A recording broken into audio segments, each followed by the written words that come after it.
Bonjour, soyez bénis, chers amis et téléspectateurs, tous ceux qui nous suivent depuis leur Facebook, depuis YouTube, que Dieu vous bénisse au nom de notre Seigneur Jésus. Je suis l'apôtre Daniel Guimour. Aujourd'hui, nous allons passer un culte merveilleux ensemble. J'aimerais que vous sautiez et vous puissiez crier de joie de ce que Dieu fera avec nous. Nous croyons une chose, c'est que la Bible dit avec Dieu, nous ferons des exploits. Et durant ce culte, je souhaite que vraiment vous soyez concentrés. Vous pouvez éteindre votre poste téléviseur, rester ensemble avec votre famille autour de votre ordinateur pour écouter la parole. La Bible dit la foi vient de ce qu'on entend et ce qu'on entend vient d'une parole de Dieu. Et aujourd'hui, l'homme ne vivra pas de pain seulement, mais de toute parole qui sort de la bouche de Dieu. Ce n'est pas parce que vous êtes en confinement que vous n'êtes pas en communion avec Dieu. Ce n'est pas parce qu'il y a une tragédie mondiale que vous serez forcément atteint. Je crois que nous avons un Dieu vivant qui sait ce qu'il fait. Et j'aimerais annoncer à quelqu'un que Jésus-Christ n'a pas perdu le contrôle de ta vie. Je vais prier. Seigneur, béni soit ton Saint-Nom. Je sais que tous ceux qui me suivent présentement sont richement bénis. Merci parce que depuis leur demeure respective, le Saint-Esprit prend le contrôle de leur vie et apporte la grâce et la faveur. Merci pour ta fidélité. Ouvre leurs oreilles, les oreilles de leur cœur, pour qu'ils puissent recevoir cette parole avec force et puissance. Au nom suprême de Jésus-Christ, j'ai prié. Amen. Alléluia. Alors aujourd'hui, j'ai un thème important, les 4 secrets d'une prière exaucée. Les 4 secrets d'une prière exaucée. Vous savez, en tant que chrétiens, en tant qu'enfants de Dieu, nous tous, nous souhaitons que Dieu exauce nos prières. Et comme cela, j'ai choisi des textes importants que nous allons étudier ensemble. Les 4 secrets d'une prière exaucée. Tu pries plusieurs fois, tu te demandes mais pourquoi Dieu ne m'exauce pas? Tu fais dans le combat spirituel, tu fais ceci, tu fais cela. Vous savez, parfois même quand tu fais le combat spirituel sur un sujet, tu es en train de dire, tu es en train de programmer ton esprit à croire que quelque chose est bloqué dans ta vie. Et c'est pourquoi tu fais le combat spirituel. Tout n'est pas bloqué dans ta vie. Il y a des choses qui ont seulement besoin de quelques clés importantes d'une délivrance intérieure pour libérer la grâce de Dieu dans ta vie. Alors, aujourd'hui, les 4 secrets d'une prière exaucée. S'il vous plaît, c'est très important. Nous allons ouvrir un premier verset. 1 Roi chapitre 3, à partir du verset 4, nous lirons jusqu'au verset 14. Nous allons aborder le sujet de la prière de Salomon. Ensemble, écoutons la lecture. Verset 4 de 1 Roi chapitre 3. Le roi Salomon se rendit à Gabaon pour y sacrifier, car c'était le principal des hauts lieux. Salomon offrit sur l'autel. Il offrit 1000 holocaustes sur l'autel. À Gabaon, l'Éternel apparut en songe à Salomon pendant la nuit. Et Dieu lui dit, « Demande-moi ce que tu veux que je te donne. » Salomon répondit, « Tu as traité avec une grande bienveillance ton serviteur David, mon père, parce qu'il marchait en ta présence dans la fidélité, dans la justice et dans la droiture du cœur. Dans la droiture du cœur envers toi. Tu lui as conservé cette grande bienveillance et tu lui as donné un fils qui est assis sur son trône, comme on le voit aujourd'hui. » Verset 7. « Maintenant, Éternel, mon Dieu, tu as fait régner ton serviteur à la place de David, mon père. Et moi, je ne suis qu'un jeune homme. Je n'ai point d'expérience. Ton serviteur est au milieu du peuple que tu as choisi, peuple immense, qui ne peut être ni compté ni nombré à cause de sa multitude. » Verset 9. « Accorde donc à ton serviteur un cœur intelligent pour juger ton peuple, pour discerner le bien et le mal. Car qui pourrais-je juger ton peuple, ce peuple si nombreux ?» Écoutez le verset 10. Cette demande de Salomon plut au Seigneur. La question que je vais poser rapidement, est-ce que les demandes que tu fais à Dieu plaisent à Dieu? Verset 11. Et Dieu lui dit, puisque c'est cela ce que tu me demandes, puisque tu ne demandes pour moi ni une longue vie, ni la richesse, ni la mort de tes ennemis, et que tu demandes de l'intelligence pour exercer la justice. Voici, j'agirai selon ta parole. Je te donnerai un cœur sage et intelligent, de telle sorte qu'il n'y aura eu personne avant toi, et qu'on ne verra jamais personne de semblable à toi. Verset 13, je te donnerai en outre ce que tu n'as pas demandé, des richesses, de la gloire, de telle sorte qu'il n'y aura pendant toute ta vie aucun roi qui soit ton pareil. Alléluia. Nous pouvons acclamer la parole de Dieu, chers amis. Écoutez, vous savez, les 4 secrets d'une prière exaucée. Le premier secret qui vient, avant peut-être même de le développer, j'aimerais vous dire une chose. Quand vous lisez le verset 4, il est dit, le roi Salomon, le roi se rendit à Gabon pour y sacrifier, car c'était le principal haut lieu. Salomon offrit 1000 holocaustes sur l'autel. Et subitement, au verset 5, il est dit, à Gabon, l'Éternel apparut en songe à Salomon pendant la nuit. Souvent, il est parfois important de vous dire de façon claire que l'offrande touche le cœur de Dieu. Une personne généreuse, n'est-ce pas, ouvre les portes dans sa vie. Parce que l'offrande est un principe important. La Bible dit, donnez et il vous sera donné. Donc c'est important, n'est-ce pas, de donner à Dieu, de soutenir l'œuvre de Dieu, de faire des offrandes pour permettre, n'est-ce pas, à l'œuvre de Dieu d'avancer. Mais là n'est pas mon sujet. Là n'est pas mon sujet. Je voulais seulement dire que l'apparition de Dieu dépendait de l'offrande que Salomon avait apporté 1000 bœufs. Après avoir donné l'offrande, le Seigneur apparut à Salomon en songe. C'est évident que l'offrande a été à l'origine de cette apparition. Mais là n'est pas le problème. Même si notre offrande, l'agneau pascal, Jésus-Christ, aujourd'hui, est l'offrande des offrandes, parce que c'est par lui que nous avons accès auprès du Père. Il est le médiateur entre Dieu et les hommes. Sans Jésus, il n'y a pas un chemin vers le ciel. Sans Jésus, il n'y a pas une route vers le ciel, vers le Père. Mais écoutez ce que la Bible dit. Salomon est sur le trône et il se met à prier. Avant de prier, il apporte une offrande. Souvent, nous faisons une chose, c'est que nous donnons l'offrande après nous prions. Non, d'autres donnent d'abord l'offrande et ensuite ils vont prier. C'est la même chose que Anne a fait. Elle a d'abord déposé l'offrande et ensuite elle allait prier. Souvent, c'est important de venir, tu apportes l'offrande et tu vas prier. C'est important. Alors, écoutez-moi attentivement. La Bible dit, Salomon adresse une prière à Dieu. Mais qu'est-ce qui ressort de la prière de Salomon? L'incapacité de gouverner. Il a une fonction, il ne brandit pas l'orgueil, il ne dit pas à tout le monde que je suis capable. Il a été choisi par Dieu étant un jeune homme, enfant. Mais dans la présence de Dieu, il vient montrer à Dieu ses faiblesses. Il vient reconnaître devant Dieu son incapacité à gouverner. Il vient montrer devant Dieu qu'il est jeune. Il vient montrer à Dieu le côté faible de sa personne. La jeunesse. Il dit, je suis jeune. Et il dit à Dieu, je suis une personne sans expérience. Contrairement à Pierre. Pierre est parti à la pêche. Il est né dans une famille de pêcheurs. Son grand-père était pêcheur, son père était pêcheur. Lui-même étant pêcheur, il a dit il va pêcher toute la nuit. Et quand il va pêcher toute la nuit, il s'appuie sur son expérience, il s'appuie sur ses stratégies, il s'appuie sur sa tactique, son intelligence. Il connaît à quel moment, là où se trouvait le poisson, à quel moment il faut jeter le filet, dans quel coin il faut jeter le filet. Mais quand il est parti, il a échoué. Alors quand Jésus-Christ prend la barque, il dit Pierre, jette le filet en eau profonde du côté droit. Vous voyez, l'expérience de Pierre dans la pêche avait montré ses limites. Mais Salomon, dans sa prière, il dit à Dieu, je suis jeune, je suis sans expérience, j'ai besoin de toi. La première chose, le premier secret dans la prière devant Dieu, c'est l'humilité.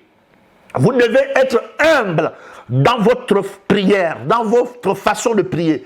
Vous devez manifester de l'humilité devant Dieu, reconnaître vos incapacités, reconnaître vos faiblesses, reconnaître vos limites et lui dire que vous avez besoin de lui, que vous ne pouvez pas sans lui, vous ne pouvez rien faire sans lui. Il était déjà dans le trône, il avait déjà de l'argent, mais il dit à Dieu, je suis jeune et je suis sans expérience. C'est extraordinaire. Quelqu'un aurait pu dire, je suis sur le trône, je connais, je peux gérer. Mais parfois, c'est de l'orgueil. Il y a des personnes qui sont orgueilleuses devant la présence de Dieu. Des prières orgueilleuses, des prières fanfaronnes, des prières arrogantes. Beaucoup de personnes sont dans la présence de Dieu, ils prétextent que c'est l'autorité, mais non. Ils doivent normalement, en principe, reconnaître leur incapacité devant Dieu. On appelle ça l'humilité. La dépendance à Dieu dans la prière est nécessaire. Il a dit, Seigneur, je suis jeune. Je suis jeune. Je suis sans expérience. Le premier secret, c'est que vous devez vous abandonner à Dieu dans votre humilité et reconnaître, même quand vous savez qu'il vous a donné de la force. Par exemple, tous ceux qui exercent un ministère de puissance, qui exercent l'onction, doivent reconnaître que Dieu est plus grand que l'onction que Dieu leur a donnée. Vous devez être humble et vous devez, n'est-ce pas, être connecté à la racine. Donc, l'humilité est le premier secret d'une prière exaucée. Le deuxième secret est important. Nous allons lire un texte biblique. Toujours, non, nous restons toujours dans le même principe de l'humilité parce que c'est le plus grand point et c'est important. Moi, je sais que beaucoup de personnes ne sont pas exaucées à cause, n'est-ce pas, de leur manque d'humilité dans la prière. Écoutons Luc chapitre 18. Rapidement, Luc chapitre 18. Je tourne rapidement, tu lis avec moi. À partir du verset 10. Il est dit ceci. 2 hommes montèrent au temple pour prier. L'un était pharisien et l'autre publicain. Le pharisien debout priait ainsi en lui-même. Ô Dieu, je te rends grâce de ce que je ne suis pas comme le reste des hommes qui sont ravisseurs, injustes, adultères ou même comme ce publicain. Je jeûne 2 fois la semaine. Je donne la dîme de tous mes revenus. Point. Verset 13. Le publicain se tenant en distance n'osa même pas lever les yeux au ciel, mais il se frappa la poitrine en disant, ô Dieu, sois apaisé envers moi, car je suis un pécheur. Vous voyez l'humilité? Vous voyez l'humilité? Est-ce que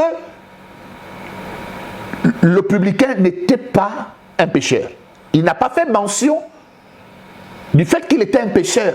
Il n'a pas fait mention de ses incapacités. Il n'a pas fait mention de ses faiblesses. Mais au contraire, il a présenté à Dieu ses forces. Dans la prière, on ne présente pas à Dieu ses forces. On présente à Dieu ses incapacités. C'est pourquoi l'humilité est la chose. Écoutez le verset du public, la prière du public, le publicain plutôt. Écoutez ce que le publicain disait. Parce que le pharisien est le premier, le publicain est le deuxième. Le publicain lui dit, se tenant en distance, la Bible n'osant même pas lever les yeux au ciel, mais il se frappa la poitrine en disant, ô Dieu, sois apaisé envers moi, car je suis un homme pécheur. Le verset 14 dit, je vous le dis, celui-ci descendit dans sa maison justifié plutôt que l'autre, car quiconque se lève sera abaissé et celui qui s'abaisse sera élevé. On a pensé que l'orgueil était seulement dans la vie, dans les relations humaines avec des gens. Non, il y a l'orgueil dans la prière. Et la Bible dit, 2 personnes vont prier, l'un brandit sa force, l'autre dit, se vante de ses forces, de ses capacités. Je donne ma dîme, non, et il dit, je ne suis pas, il a encore quelque chose, c'est qu'il se compare aux autres. Je ne suis pas comme celui qui commet l'adultère, comme celui qui fait ça. Donc il y a l'arrogance, n'est-ce pas, dans la prière. Il se lève dans la prière, l'orgueil dans la prière. Mais moi je suis venu vous dire que le premier secret dans la prière, c'est l'humilité. Mais la Bible n'est pas que le publicain, contrairement aux pharisiens, le publicain n'osa même pas lever les yeux. Mais il se frappa la poitrine pour dire, Seigneur, sois apaisé par moi car je suis un homme pécheur. Le premier secret, c'est l'humilité. Soyez humble dans la prière. Reconnaissez que Dieu est capable. Reconnaissez que toutes vos capacités viennent de lui. Même quand vous allez être excellent, même quand vous aurez l'onction plus, même quand vous aurez la richesse plus, continuez à être plus humble encore dans votre vie de prière. Montrez que celui qui vous donne à manger, celui qui vous donne à boire, c'est que sans lui, votre vie n'a pas de sens. Il est votre plus grand bien et que s'il vous abandonne une seule seconde, vous êtes foutu. Reconnaissez votre humilité devant Dieu dans la prière. Car l'orgueil, c'est pas seulement dans la vie, c'est aussi dans la prière avec Dieu. Des gens aujourd'hui ne sont pas exaucés parce qu'ils manquent d'humilité dans la prière. Deuxième point que nous allons voir ensemble, c'est que vous devez apprendre à nettoyer vos cœurs Pourquoi? Parce que le deuxième point ici, c'est l'impureté du cœur. L'impureté du cœur, c'est quoi? Nous allons voir ensemble ce que j'appelle les péchés invisibles, l'impureté du cœur. C'est important. Même si j'ai parlé ici de l'humilité, mais je parle quand même cette fois-ci de l'impureté du cœur. Et c'est très important. Pourquoi? Parce que l'impureté du cœur inclut les motivations, inclut un certain nombre de choses. Regardons ensemble Marc chapitre 11. Ensemble, Marc chapitre 11, verset 25.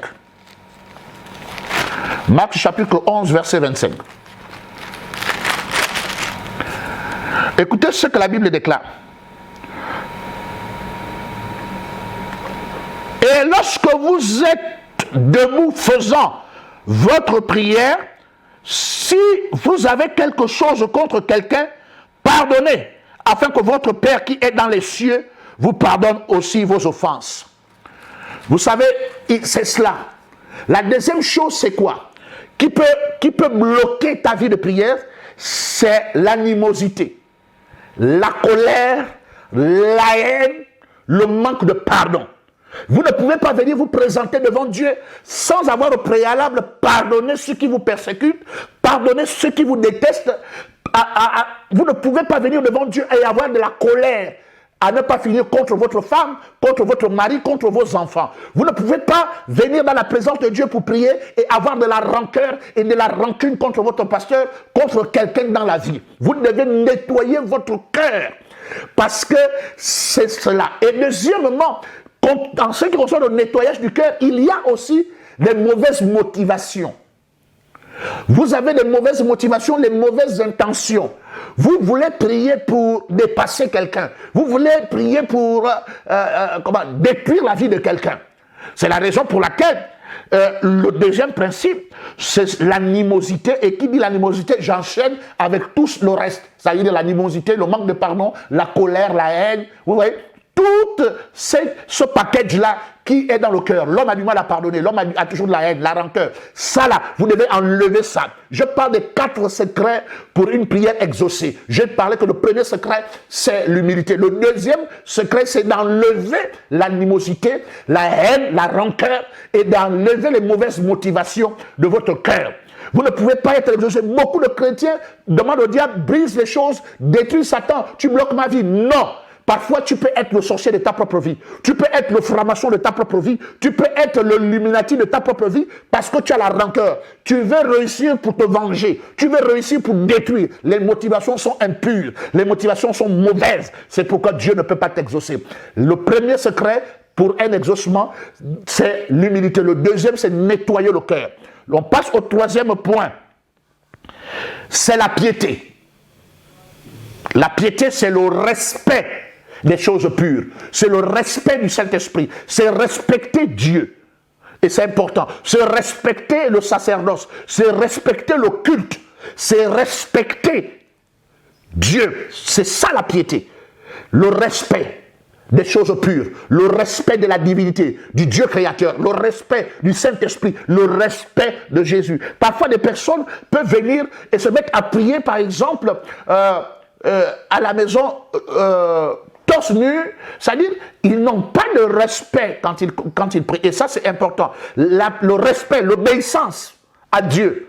C'est cela la piété. On obéit aux principes, on obéit aux règles de ce que Dieu nous a demandé de faire et de ce que Dieu ne veut pas. Vous ne pouvez pas, vous n'avez jamais accepté Jésus-Christ comme Seigneur et Sauveur, vous venez vous prendre la Sainte Seine. Ce n'est pas normal, c'est un manque de respect. La Bible est là de discerner lorsqu'on mange le pain qui est la chair de Christ, et on boit le vin qui est son sang.